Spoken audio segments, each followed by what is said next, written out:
Today's mission is to build a 4-3-3 with Real Madrid, which gets the best out of their talent, wins La Liga, and maybe works on other clubs as well.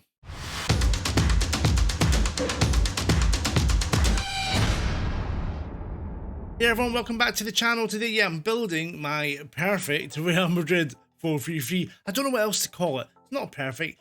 It's using Real Madrid's players to get the best out of each of them, be a good tactic as well, hopefully win La Liga, and get lots of goals. We're kicking off with a 4-3-3, and I'm going to put the players in the positions that they're going to play. So we're going to have Benzema up front. We're going to have Vinicius Junior. It's probably going to be Rodrigo, and I think Lucas Vazquez and Asenio will probably play there as well. It's going to be Modric there. I think Valverde there.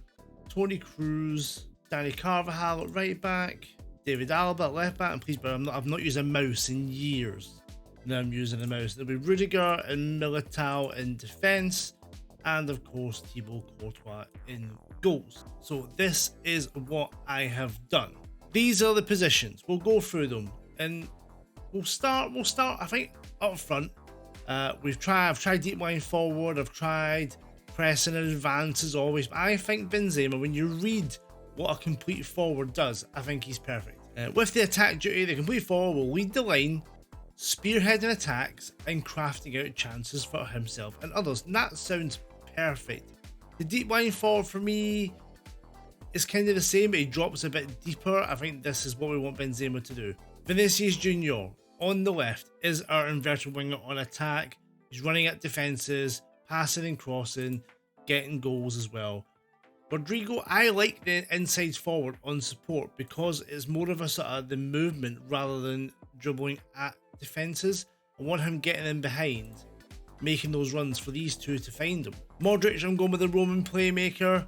He'll look to pick the ball up deep, drive it forward. He is our main focal point of this midfield. Valverde is the Mazzala. He's going to hit into that space, join up with Vinicius, and get balls into the box. Toni Kroos, I tried a DLP. I didn't think it quite worked. The DM has worked better in testing, so we've gone from that. Dani Carvajal is our best right back, and if I click the right buttons and look at him, natural fitness is good, stamina is really good, his positioning is okay, but he's crossing 14, dribbling 13. I think he's a very good wing-back support. On this side, with David Alaba, I don't want him going to the byline. I want him hanging around here, linking up with the Mazzala and the inverted winger. Full-back attack means he'll start deeper, but he'll still get forward. I think that's ideal, especially when you've got Alaba with like 11 crossing, 12 dribbling. God, I generally thought he was better than that. sorry, David. Yeah, passing 16, really comfortable on the ball, so we don't mind him getting forward.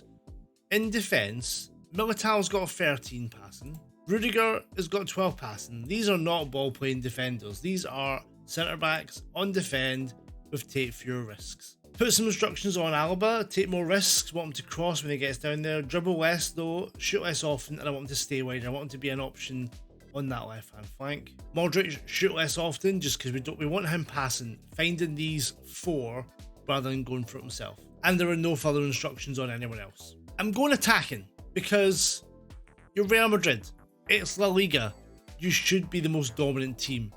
So let's do it. Let's dominate the ball. Let's take chances and see if we can create lots and lots of chances. That was such a badly put together sentence, wasn't it? In possession, we're playing fairly wide. I want to mix between getting the ball wide and getting the ball inside. So I've gone for the underlap left, looking for Vinicius and for the Mazzala with those passes when they underlap. I do want Dani Carvajal to get down the flanks. I've gone for overlap on the right. But I am looking to focus through the middle, get the ball to those three midfielders who are very good in the ball. Shorter passing, slightly higher tempo, and be more expressive. I'm distributing to the playmaker, which is interesting. It does go to Kroos a lot, but then it does go to Modric as well. Let's skip those defenders and go straight to that really talented midfield. And I want to counter when we're on the ball. We are pressing high, standard line of defence. We are stepping up more though, so it's kind of like somewhere in between standard and higher. We don't want them sitting off, we don't want them starting in that much sort of higher up position.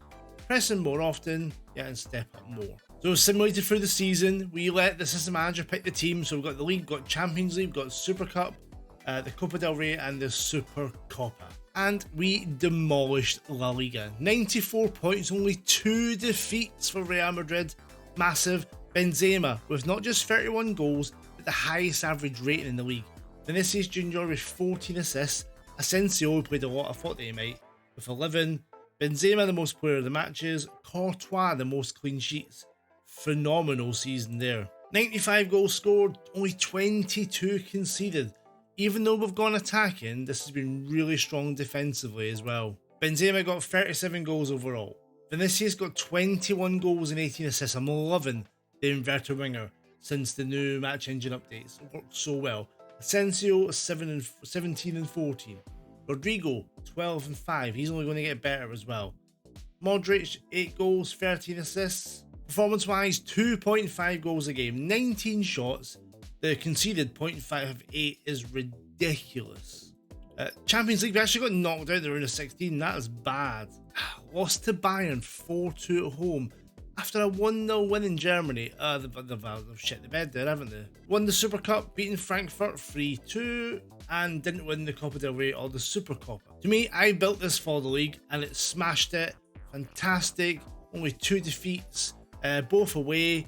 Trouncing Barcelona. Champions League, on another day, you don't lose 4-2 at home and you go through at least to the quarterfinals. And we got the goals you wanted from Benzema. I've tested this with 2 more teams. We've gone for Newcastle United and Fiorentina because they're playing 4-3-3 as well.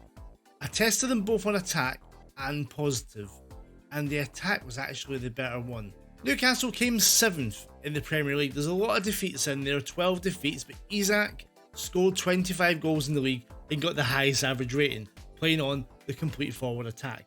Now, maybe they need some signings to boost this. 20 wins, though, is there or thereabouts. I mean, you're in the European mix with 20. Conceded 53, scored 79. Is that the second best goal scoring record in the league? It is. It's defensively.